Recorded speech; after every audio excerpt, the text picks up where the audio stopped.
Brings back a lot of memories. I used to always go to steel pan competitions. Hey.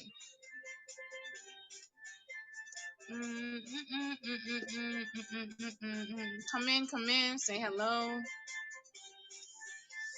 I'm not gonna be talking to myself. Y'all know that.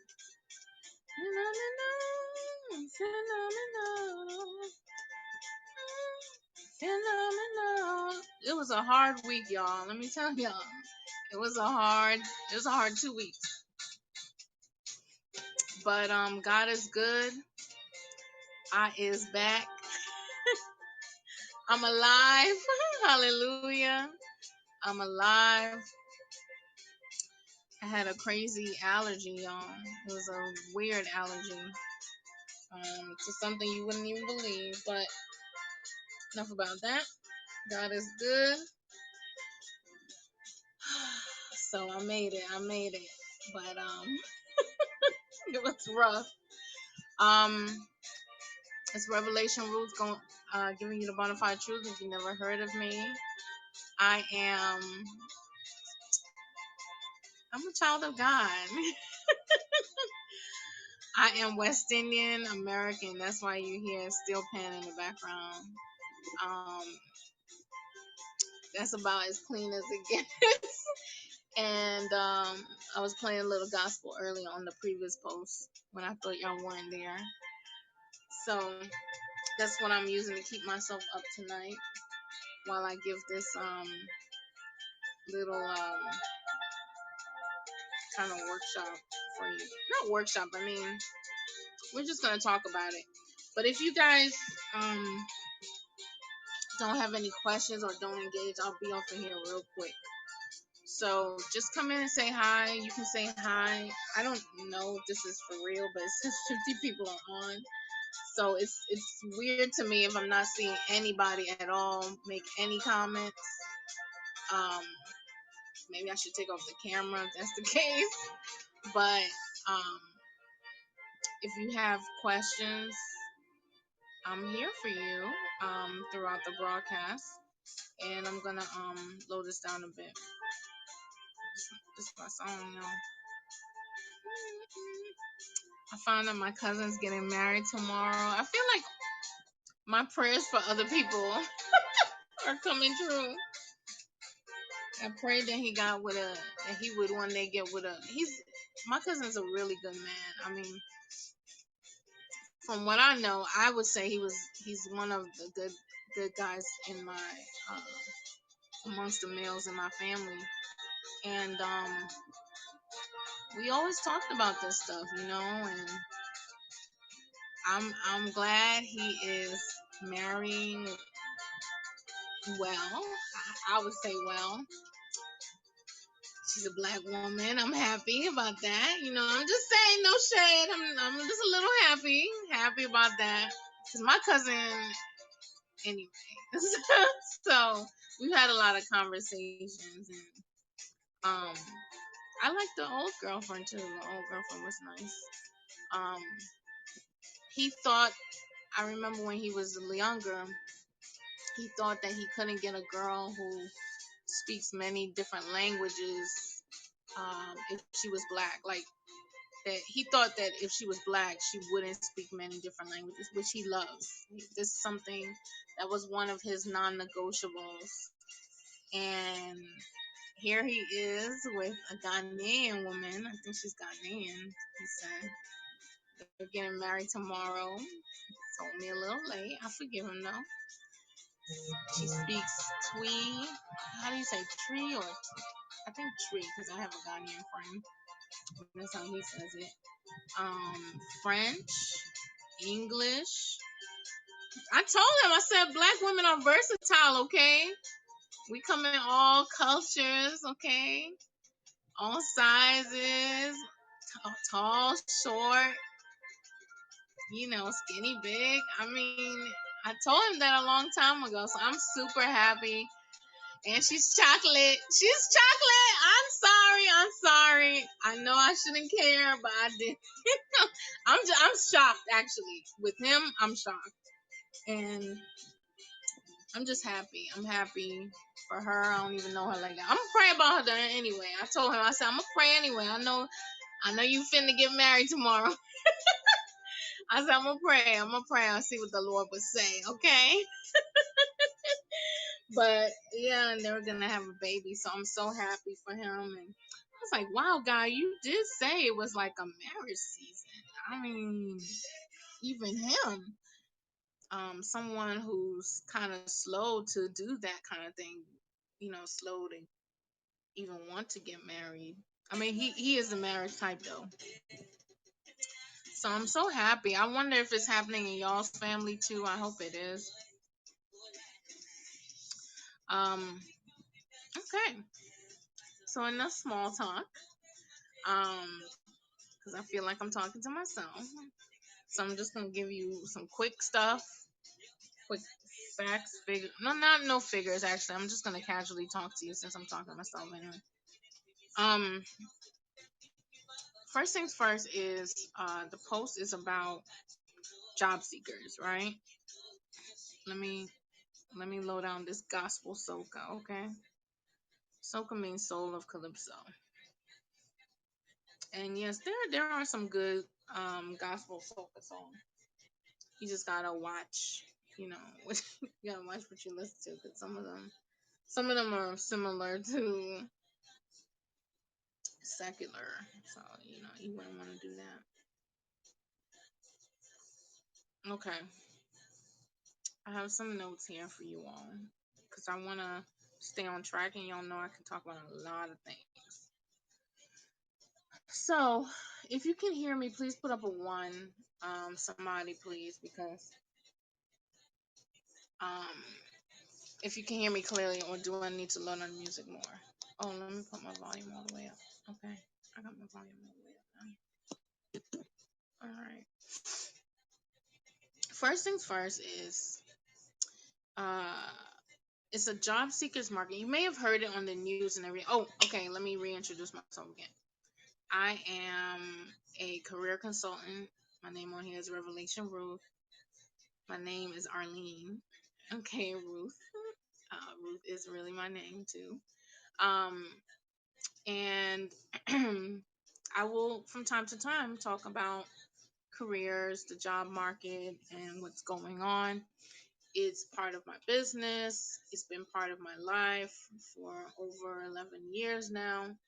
And I like to discuss, joke, have fun, but also um, talk about it with a little bit of a biblical perspective. Um, and I teach also on biblical truths. So when I'm not doing that, I'm talking about career consulting.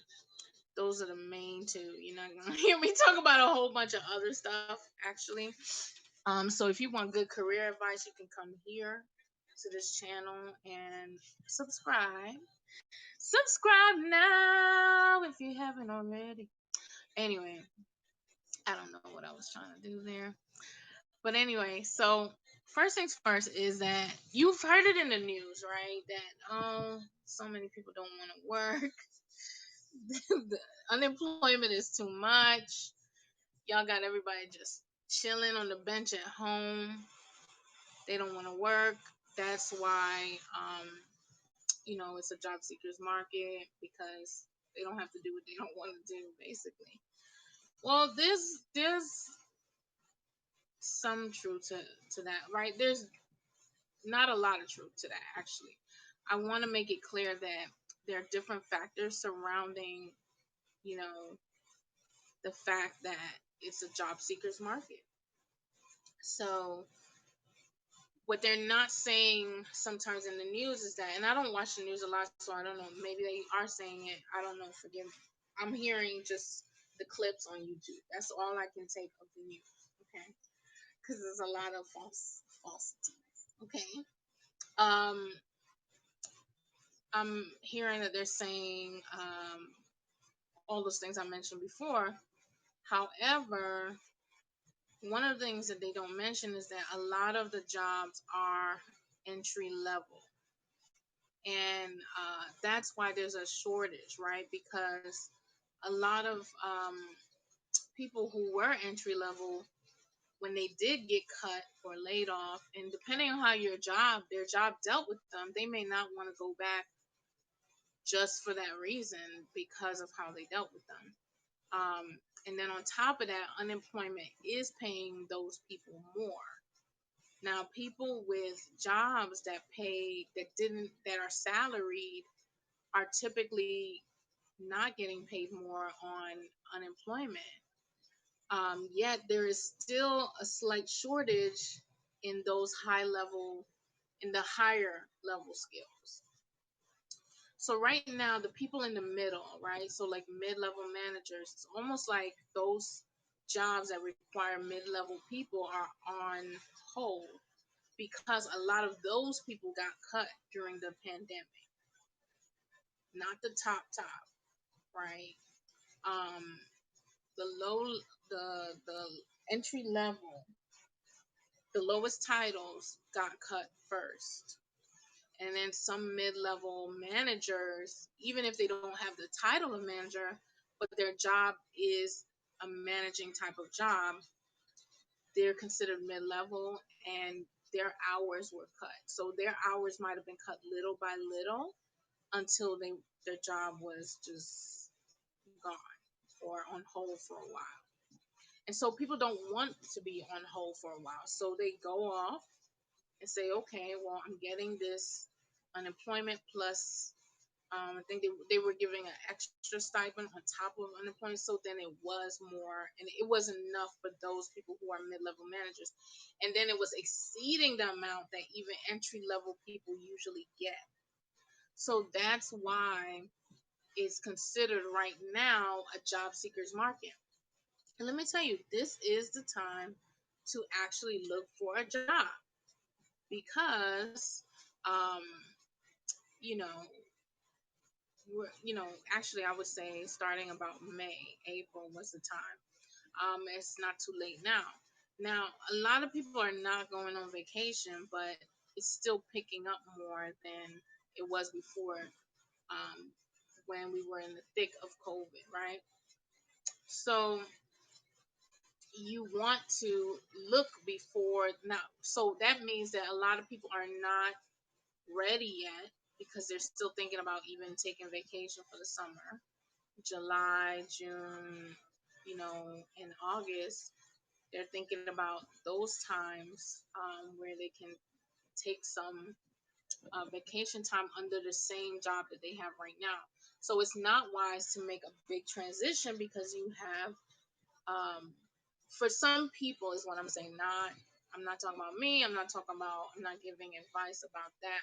I'm saying that for some people, they look at it this way: why would I switch jobs now when I have a whole leap of vacation days that I didn't use last year? I have a whole leap of sick days, whole leap of personal days that I actually need to use up, right? Some of those, like vacation days and some personal days, can get paid out, but not sick days.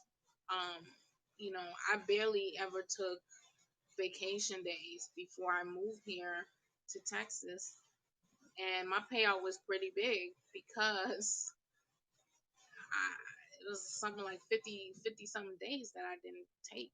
I mean, over the years, and my job was very serious, very strenuous. We had to be there all the time. And I chose to be there all the time. Let's just be real, right?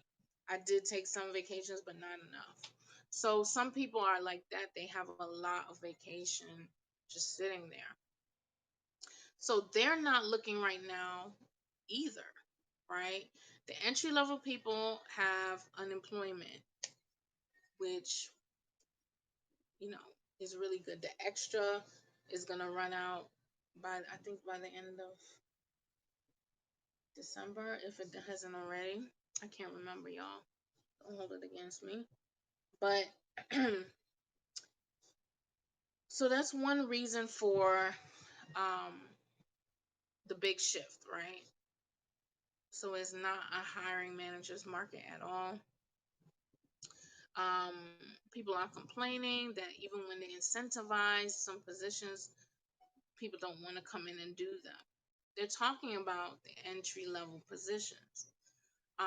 Whether or not Americans want to do those jobs, um, I know plenty of Americans that have done those jobs, working 2 and 3 jobs just to make up 50,000 or 70,000 or something like that. When really they can go to a career consultant like me and get one job that pays that and up. But anyway, um, you know, they do that, and then the employers say on one side, we already had a shortage, by the way, but now we have more job openings than there are people to fill them because a lot of people haven't upskilled at all, right? And then there's also, certain areas people don't want to go to. Like someone told me, a recruiter offered me, I guess, to interview in, what was it, Louisiana? I mean, I get recruited all the time for all different places. Unless it's remote, which I was doing before the pandemic, I would not do that. I wouldn't go there for any price, right? For any amount of salary. Maybe I shouldn't say that. But I know what the salaries are, right? I've done compensation analysis. Even if they don't tell me, I know how much they're usually gonna offer, right? At least to start. So there's that too. Sometimes people don't want to move to a remote. I mean, I shouldn't say remote, but a location that is far out. If you're in Texas, you might not want to move to Ohio. Um, Locations where people have been laid off from the factory work, the same kind of factory work that these hiring managers want people to come in and get paid $10 an hour to do. Well, $10 an hour, $12 an hour, $7 something an hour is not a livable wage in some places. It's just not. And people have to pay car and gas and all this stuff. So when they calculate it, they're like, oh, I'll just stay home, right, and get this unemployment or do some other odd job, right? They're kind of reskilling and reshuffling and trying to see what jobs best fit their qualifications in this time. So they're kind of waiting. They're kind of in a waiting game, right? Also, what makes it a job seekers market is that the parents who haven't figured out childcare are also just kind of waiting as well.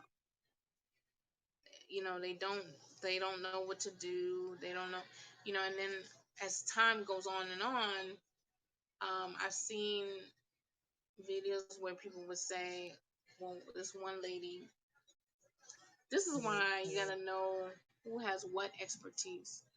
She said, if you've been home for a long time as a caregiver, you know, you want to force them to value it, basically. So you put it on your resume as a job. That's what she told me. And put it as chief family officer, and then put all the duties. I said, what a bad idea. I don't know if she was a career coach or what, but that just goes to tell you people are doing things that they wouldn't even do themselves. They're giving you advice that they wouldn't even do themselves. I would not tell someone to do that. Then she mentioned someone who had success with it, and it was a guy. It wasn't even like typical stay at home mom or anything. And how he, you know, how he takes care of his family.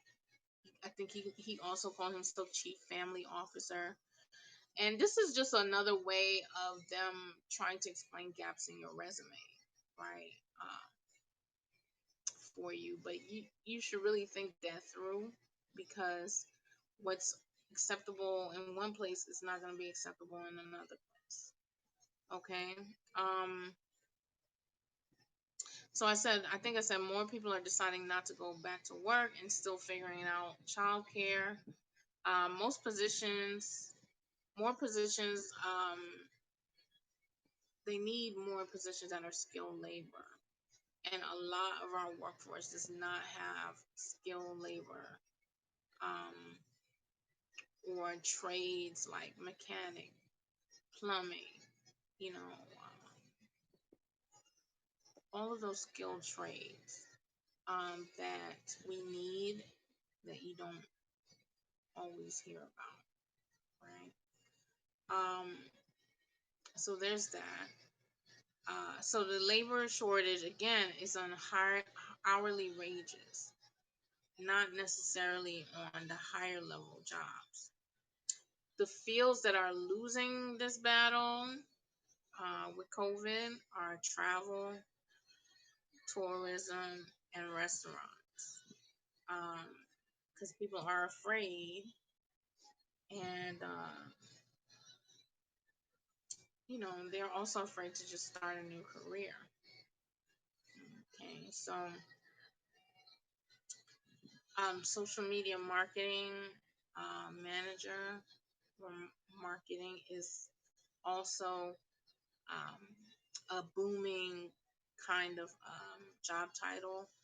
I focus a lot on job titles, y'all, because that's how we determine, um, compensation analysis, compensation for that person, whether it's over or not, or under a certain threshold, and so on and so forth. So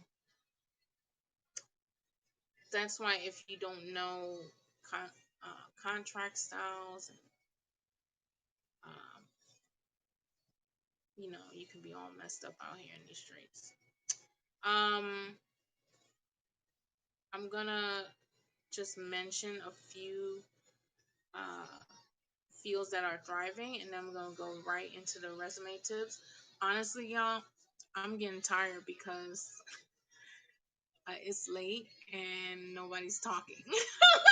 So it's uncomfortable with people just watching you. I know that's how this thing is, but I'd rather just be sleeping if that's the case. So I'm just gonna, because I could feel it coming on me. I'm getting sleepy, and I'm feeling kind of bored talking about it when it's my favorite subject. So the fields thriving are medical field, social media marketing. The financial industry is thriving, and you see a lot of jobs in the financial industry.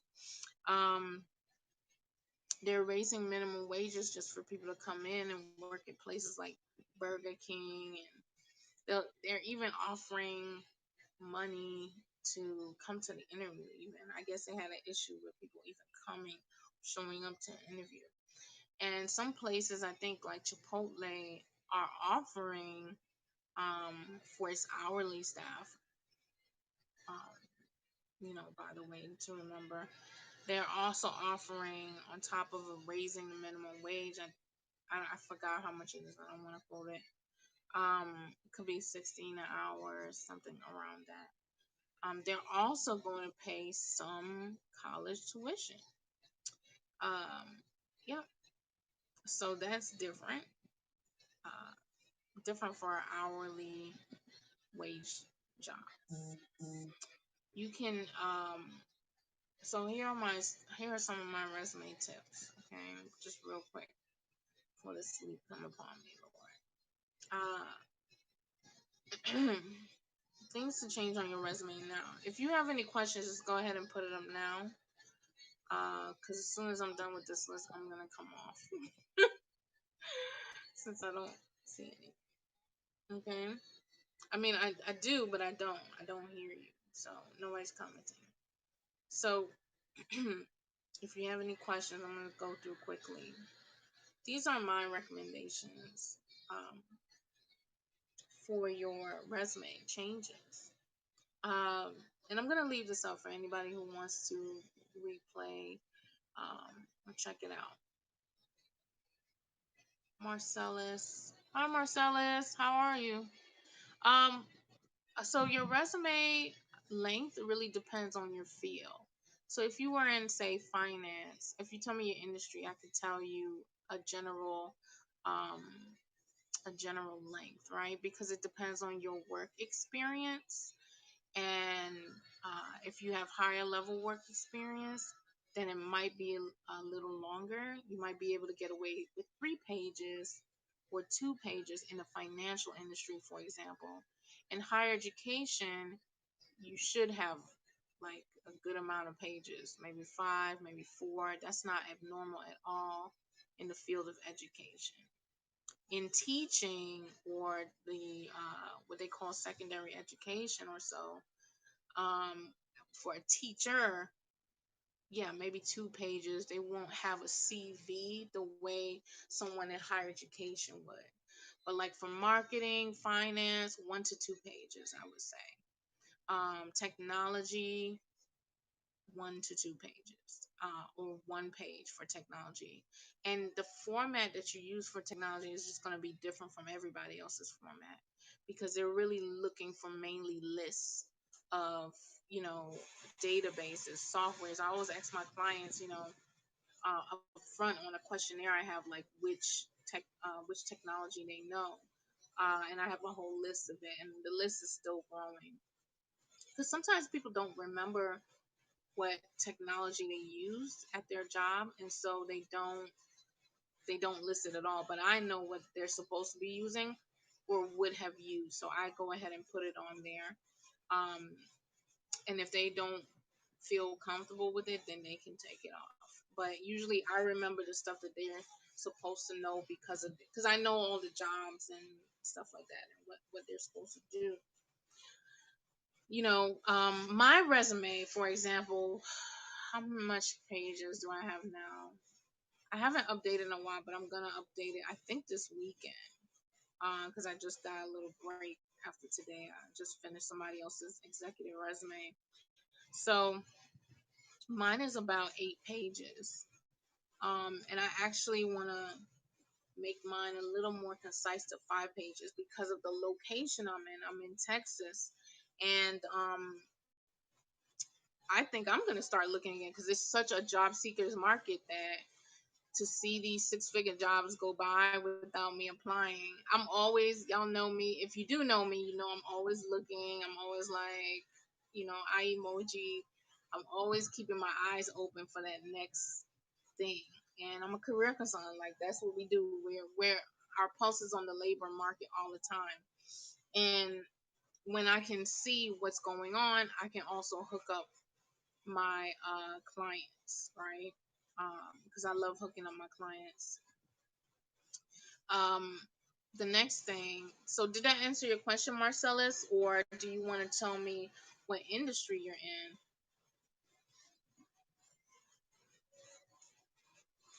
Did it answer your question? Like, of course, social services, positions like that. I would say about 1 to 2 pages. Um, because it gets repetitive after a while because it literally is the same thing you're doing even as you move up in social services, for example. So, but if you're in sales, yeah, you keep it to a minimum in sales, right? um I'm just texting. Any other questions? Let me go through the rest.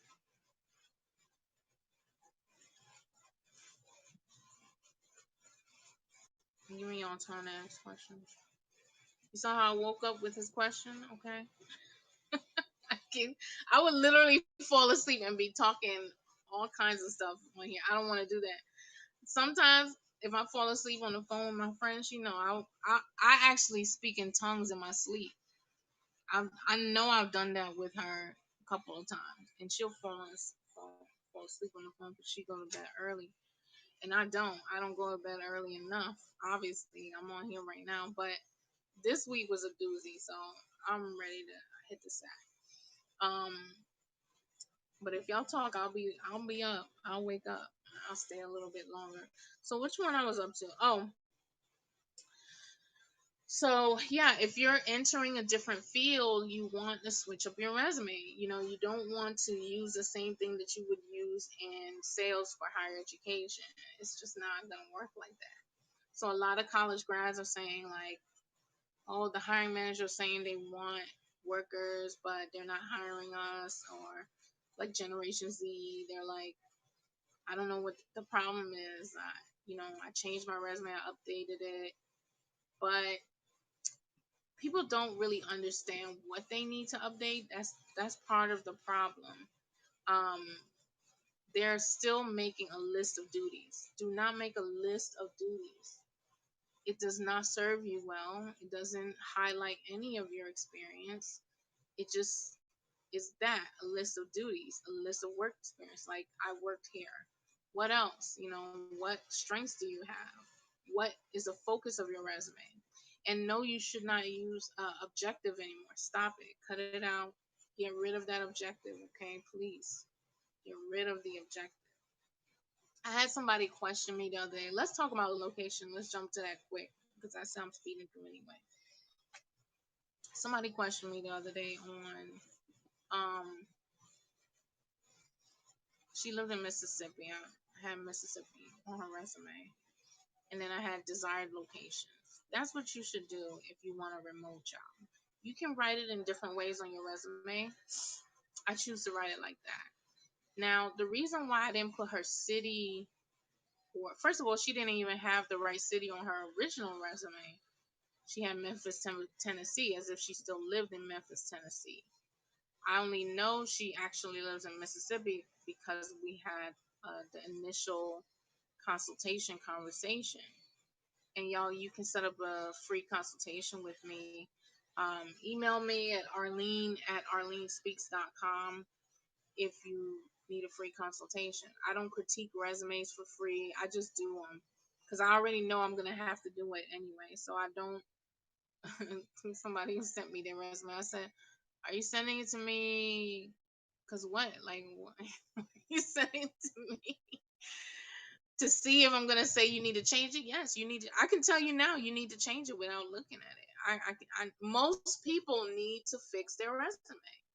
If you're not getting a job for months and months and months, let's put it like this: if you're not getting interviews for months and months and months and months, turn into a year, you need not just a new resume. You need a whole career consultant. You do. There's somebody for everything. Okay. There's doctors for when you get sick. I needed one the other day. I went. Like, there's something for everything, right? There's a professional for everything. God gives us gifts and God gives us anointings, and He gives us a passion for certain areas, right, in our lives, so that we would be able to help others, be positioned to help others. Okay, so take advantage of you know those things. Going to a simple um, let's not say it's simple, but having a college student do a simple resume for you is not going to work anymore in this job market because they are not recruiters, they are not hiring managers. And I would say the closest thing to someone like me who does the all around kind of one stop shop uh, consultation on resumes and interviewing and all that, the closest thing is a person who actually was in HR and did recruitment, because I have that background as well, but I also have the anti discrimination background. And so, what I was telling you a little bit earlier about someone asking me, well, why'd you just put Mississippi? And well, first of all,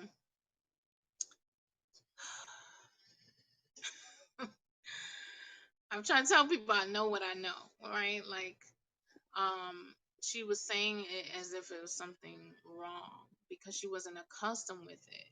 But in actuality, you have to know something about recruitment, okay, to know what to do on your resume. So I'm gonna tell you this: when you put a specific city and state on your resume, which most people put their whole address. That's another thing on my list. Take off the address. You don't need to take off the put on the address. Historically, black and brown people were discriminated against based on their zip code, based on their areas, based on their address, right? They didn't even have to look up your whole address. They just look up the zip code.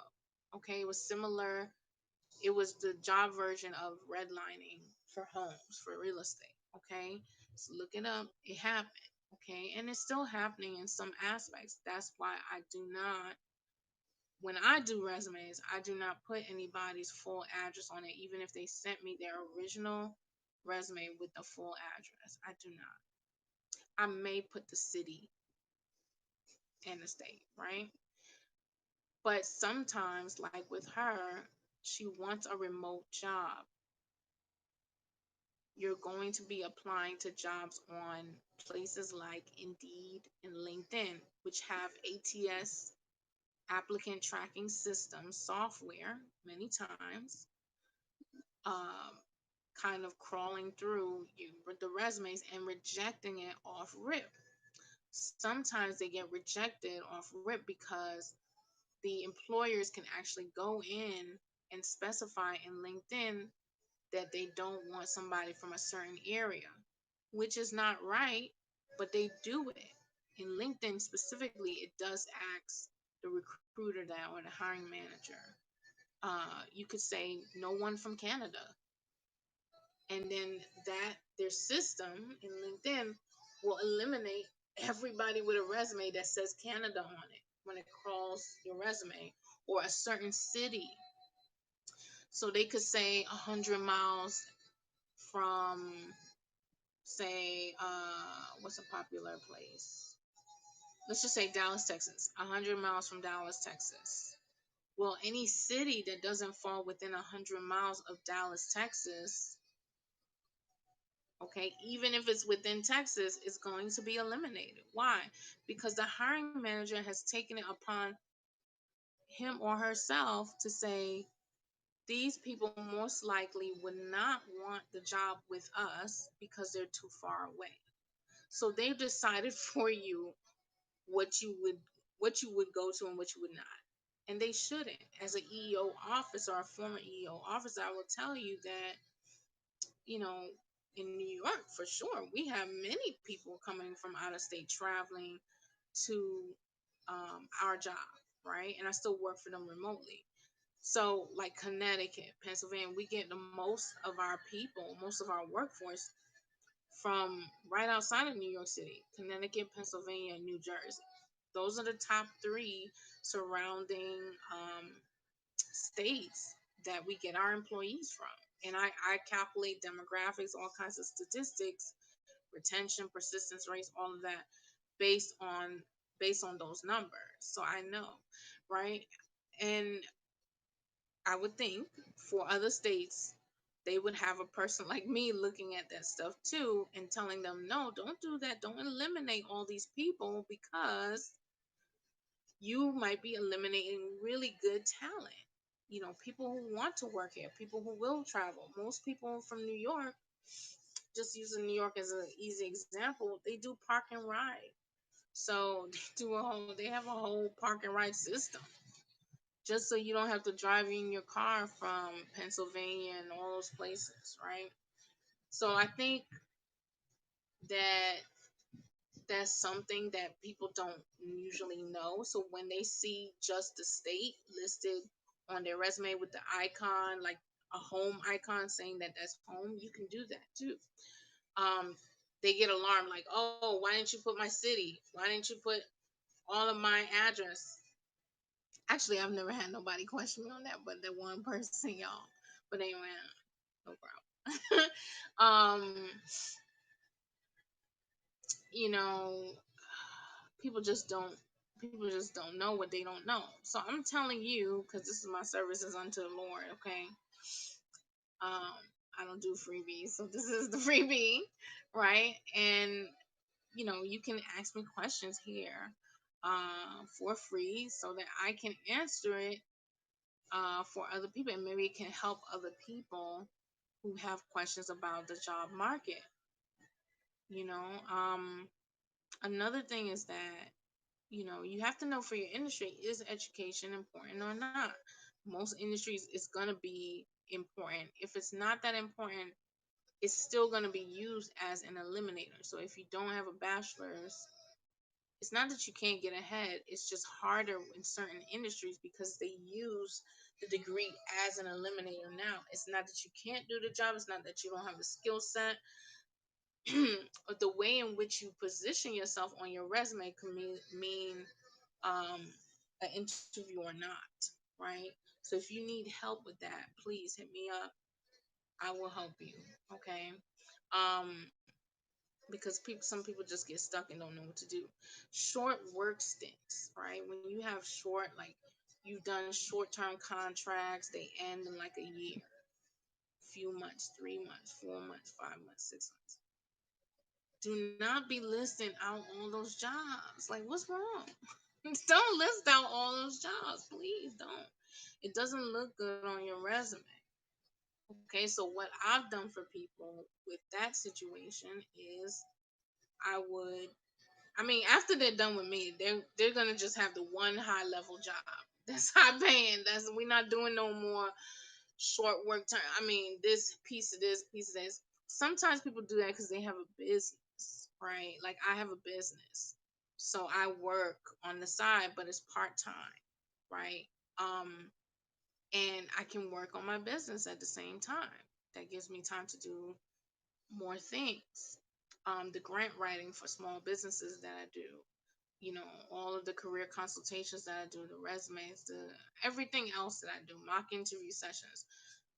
I would not have that amount of time if I was working full time as a chief diversity officer, Title IX coordinator, and 50488 coordinator again, because I would have a whole buttload of cases, which are going on right now because we have this DNI, we have a lot of DNI issues, diversity inclusion, if y'all didn't know.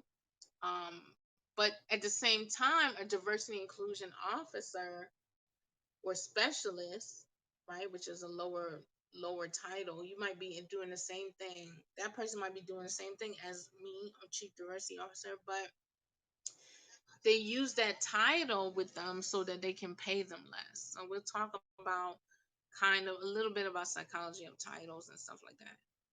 Some of these things y'all know, but you don't know, right? You don't know exactly the ins and outs of it and whatnot, or why you shouldn't, right? Like, I still see a lot of people put their actual address, like down to the apartment and everything on the resume, but you're posting it on Indeed and you're posting on job boards where anybody can click, click, tick. And there are a lot of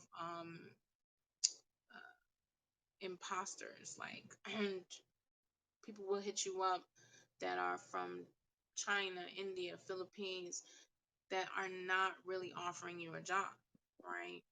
So there's a lot of scams out there too with jobs. So you kind of got to know what to look for. I won't go into it tonight, like I said earlier, because I'm going through this list pretty quickly. But if you have any questions at all about careers, this is the time to ask. Don't ask me when I'm running off. Just ask me now, okay? I love y'all, but just ask me now, okay? And don't be shy because sometimes other people have the same question. Now there's 53 people on here, okay? There's no reason why it should be only one person asking a question about careers. Because I know there's a lot of people that need help out there. There's a lot of people unemployed, for one thing. Generally, though, I'm gonna probably have a whole conversation about this maybe over the weekend. Generally, people who are, um, let me be quiet.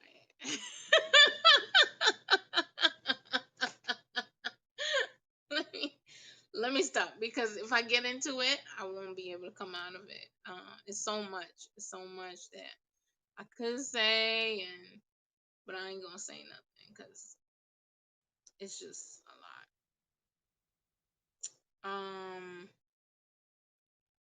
Let me see.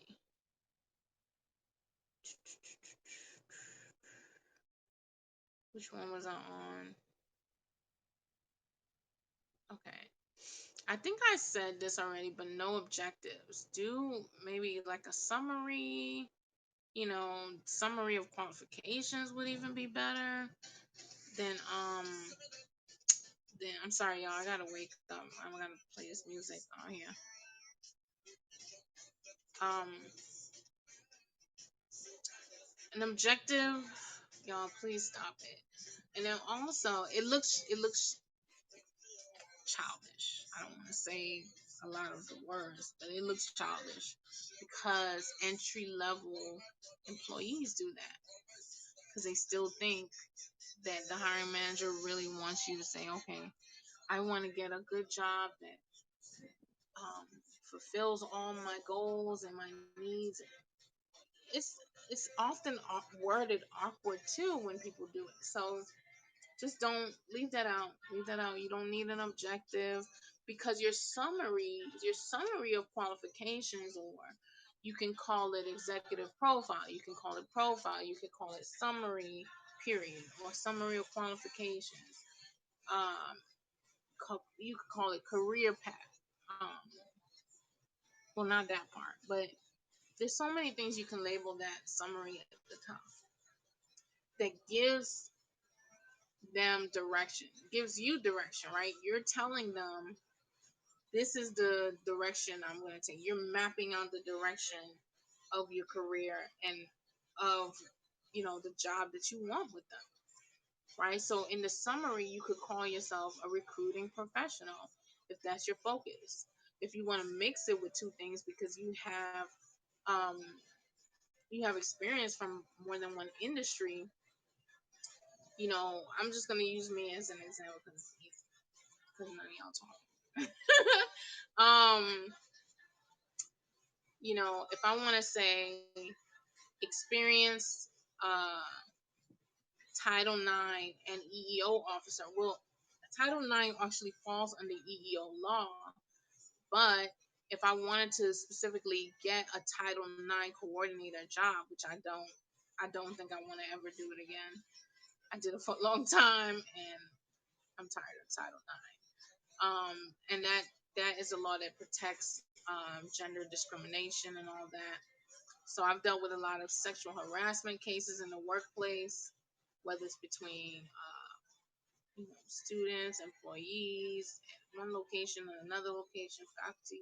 I mean, just all types of employees. But if I wanted a coordinator position, Title IX coordinator position, in Texas, they do list it by itself a lot, right? In Texas, you don't have to wear 10,000 hats. I've heard actually that from recruiters that in Texas, when you get in, they'll advertise it as like one single job, but when you get in, you'll be doing more than one. Now, I'm a multitasker, so I don't have a problem with that. But I like people to advertise what it is up front because I'm going to negotiate for the money that I should have based on this title and my experience. So it's not good for them to lie or you to lie. It's not good for anybody to lie about what the job is, the qualifications, or anything like that. That's why a lot of us, right, job seekers, people, and it just has their eye out for jobs, we like to see what the salary range is. Just tell us up front. Don't make it hard because certain people are not even going to look at your post um, as a hiring manager or a recruiter um, if it doesn't say 80 and up. I wouldn't look at it if it didn't say 90 and up. 90 would be like a pay cut. If I went back to work full time, not part time, but I'm saying full time, that would be like a pay cut. So I wouldn't want to look at that. But if I put in the summary, you know, 11 years of um, 11 years of EEO law, uh, learning and development training, da da da da da da, then I'm changing the focus, right, from my legal background, right? I'm putting in a little legal there because I'm talking about the EEO law, but I'm also putting in learning and development professional. I'm positioning myself as that professional mainly. But I've also done talent acquisition, talent management, and many of you are like that. You've done many different types of jobs, so or you might have done many had many duties wrapped up in one job, like I did, right? So you, depending on your state might be a state that typically has a lot of people doing different jobs, so they don't need the one person in the office that knows how to do everything. And when they're sick or absent, then nothing gets done. You know what I mean? It doesn't usually work like that here in Texas, I've learned. So, you know, if I wanted one, if I was going after one title like talent management, that's the parts of my job that I would focus on. And then someone also asked me about bolding. I guess they weren't um, familiar with bolding on your resume. I don't know why, but just it was like Jesus. Bolding helps draw the um, hiring manager or search committee's attention to those specific strengths that you have that they're looking for. So don't bold things that don't matter, right? Don't bold reports. But if you want to put EEO reports, you would bold that, right? If you're applying for an EEO job, okay? So I hope that I'm making sense. Please ask me if you have any questions. We're hitting 54 minutes. And there's 55 people on here. When we hit 55, it's going to be 55, 55. Amen. 5555. Number of grace and revelation. Father, I thank you for your fresh revelation in the name of Jesus Christ. Okay. Don't put personal things like hobbies. I don't understand. I don't understand why people still put hobbies on their resume. We're not in high school where you have nothing else to put on your resume. Most of you are not. Most of you are watching me right now. You're not. If you're in high school, shout out to you. Post a comment. But I just don't think that's the demographic looking at me, watching me right now, listening to me. You're not in high school. You don't need to put your hobbies. Now, what if you like to shoot guns and you put that you're an NRA member and that's one of your hobbies? You like to shoot AKs, or not AKs, let's not get crazy. But let's say you like to shoot rifles on the weekend, Glocks, right? Certain places you could go to shoot Glocks. I would never put that on a resume. Y'all, in dating, when I used to date, when I said that, men were intimidated. Why on earth would I put it on a resume? Stop putting stupid stuff on resumes, okay? Like, I kid you not. I kid you not. I looked at someone's resume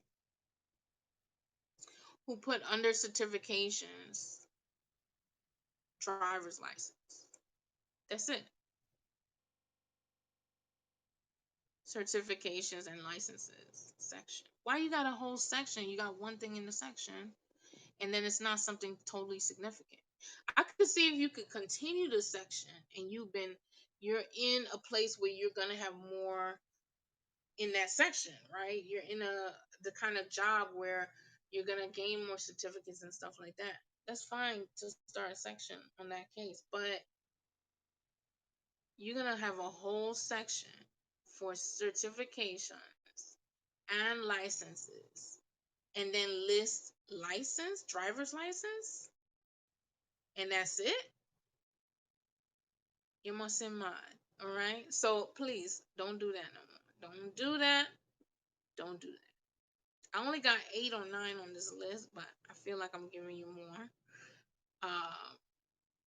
So y'all can take notes, amen. And then people can come back to it. I talked about education being highlighted for certain industries or not. You know, if you know that your type of PhD or EDD or masters wouldn't be respected in a certain industry or for a certain company because you heard of what they usually recruit. These are the ins and outs and behind the scenes that take place when you're not around and you've already applied to a job, and people have backroom conversations and looks and all this stuff, right? Um, you just wouldn't, okay? You wouldn't want to uh put anything about personality or hobbies. I done forgot what I was saying, y'all. Because it's so boring when I don't have interaction. I'm telling you, it's just I can't do it. It's not like Periscope. I'm just not gonna lie to you. I'm gonna tell you like it is. So, um, the last thing I have here is make your resume multifunctional, and this is the real juice of it, y'all. If you go online and listen to what tips people are giving, I listen to them sometimes just to see what they're saying to you. This lady said today, from Indeed, how people who are not working during COVID and they're doing caregiving, that they should make up the company and how other people are doing it, and they're calling it Know My Work. Know My Work company, right? Putting it on their resume and giving themselves a position, actually listening on the resume as chief family officer. Now y'all can get cute and say, well, they need to respect that. I'm home taking care of these kids and I'm running curriculum and I'm organizing this person and that person, whatever. I understand that. But y'all, people are giving y'all advice that they don't even take themselves. They would never do that. I'm looking at all these women talking. I'm like, y'all would never do that. Then she goes on to say that she says on the video that I said these people must think foo, right? So she says, although we have done some statistics that show, she said in the past that show, supervisors were less understanding of these work breaks that people take and stuff like that. Even though unemployment status, by the way, is a protected status, right? They can't discriminate against you because of your unemployment. But there's other subtle ways to filter out people and resumes. So when she was saying that, and then she goes on to say, well, yeah, and even though in the past, you know, um, we took a poll with hiring managers, and they said that they were less likely to hire someone who had um, these big work breaks, and it showed in their resume, right? She's like, yeah, even though we had those statistics, people have to get with the times, and it's COVID, and they have to just understand. What are you talking about, lady? I was like, this is why you shouldn't listen to everybody, okay? You should not. First of all, I'm coming from a lens that actually did this work. One, recruiting, diversity recruiting. One, two, EEO law. Two. So I look at it with an anti-discrimination lens. I make people's resumes less less able to be discriminated against. Okay, I actively try to do that. Okay, now if they go and do something else afterwards, then and don't follow the plan, that ain't on me, right? But most of them do, and they get great jobs, and then we're done, right? But when you go to a regular sales kind of recruiter, that's a different thing. Respectfully, if some of y'all on here might be recruiters, respectfully, it's different than someone who's handled searches, managed search committees, listen to why search committees say they don't want a person. I'm the person that reads the forms that say why the person wasn't hired. I made up the forms. They're called interview report forms in most places. They write down about you. They write down some details about how your interview went, what they didn't like about you, what they did like about you, and if they're inviting you back or not. And then I'm the person that reads it and says, hey, you're using some kind of discriminatory language here. You might need to change that. Okay? Because sometimes people want to talk about how people smell during the interview. I mean, I've seen it all written on interview report forms. And I would have to say, hey, we got this, we got to have this on record for 3 to 4 years. I need you to change this writing. What was the actual issue? And I would talk to them and find out what the issue was and why the people didn't get hired. That's why I decided to become a career consultant, because I'm tired of seeing people at their lowest getting beat down by companies that don't care about them anyway and not moving forward. Okay, so please just listen when it comes from a credible source. Okay, but these women on this YouTube video was telling these people, put chief family officer if you're home and you're not doing a job or whatever, and then put know your work. First of all, they're gonna think you're silly. A hiring manager looking at that is gonna be like, why'd you even bother to draw this up as a real job? Or, it's not that it's not work.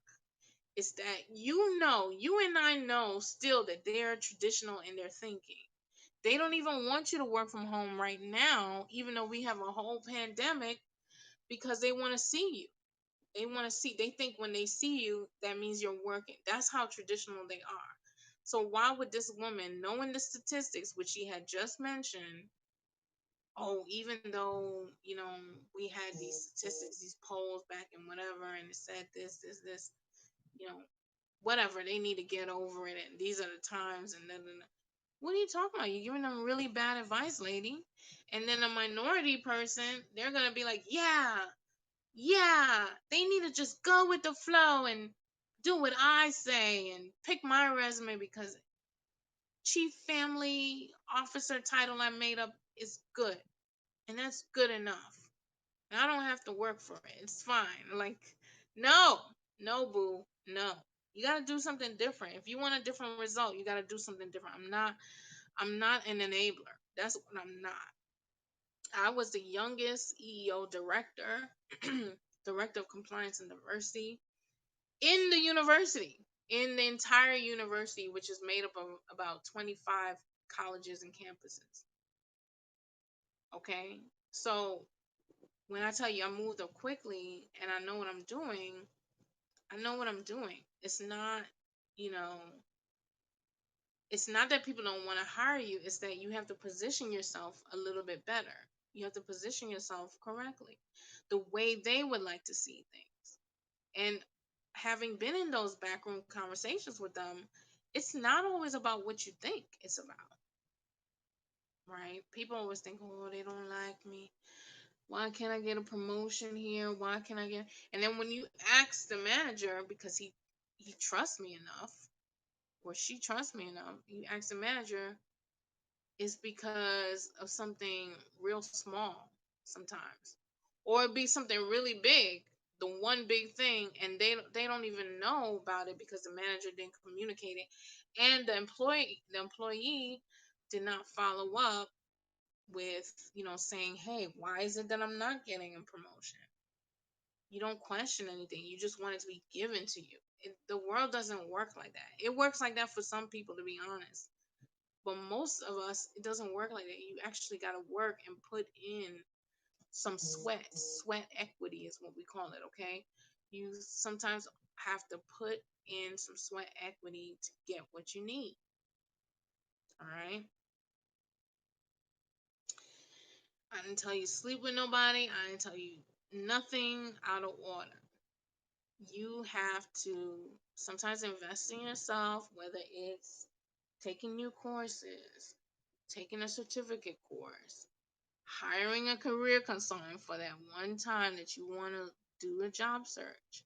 You know, if you're struggling with it for 2 and 3 months and you're not getting anything, that's the issue. But if you're getting interviews consistently and You have a whole system set up and everything. These are good tips for you, so you can apply these and do it yourself, right? And there's so many other tips. It's not going to be everything on this one broadcast. But I hope this has helped you. I think the last one I said was make resume multifunctional for a variety of interests, focus, but still focus, right? So, kind of like when I say to people, make sure you group your general skills, um, but also like group it, organize it, categorize it correctly. Because and also kind of organize your work experience accordingly. Because if you, like I said earlier, if you have a lot of short stints, it wouldn't be good to just keep listing these different jobs you have 1 year here, a 1 year contract here, a 2 year contract here. It just doesn't look right. So you would want to list your work experience more um, after the summary of qualifications going down the line, or areas of interest that you use as subheadings. And of course, it's hard to describe because you can't see. I mean, I could describe it, but then you can't see it. Speak the lingo of your target audience, right? Like, I don't understand why you wouldn't make your best effort to speak the language of whoever is reading your resume. I don't understand. And then some of you may still have these dodgy emails like queen21@gmail.com. Ma'am, sis, just use a Gmail with your name. Just put your name. Find, if your name is super popular, find a different email provider, but keep looking until you find something that is more professional. Okay. So, does anybody have any questions? Because I'm about to bid adieu to you.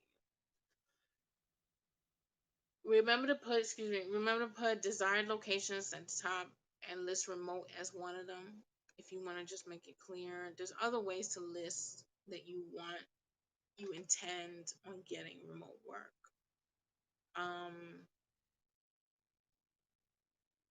Use category headings. I said that already. Bold, italicize certain words or headings, subheadings. You can also, this is something people don't usually do, but I'm definitely going to do it on mine because I know you can. You can also list recommendation quotes from your supervisor or any high level official that has interacted with you, worked with you, or spoke over you, right? Yeah. Category headings, bold, italicize, certain words or subheadings. And you can, yeah, you can list anybody's recommendation about you on your resume. There's a way to set that up too, as well. All right, y'all. I is sleepy.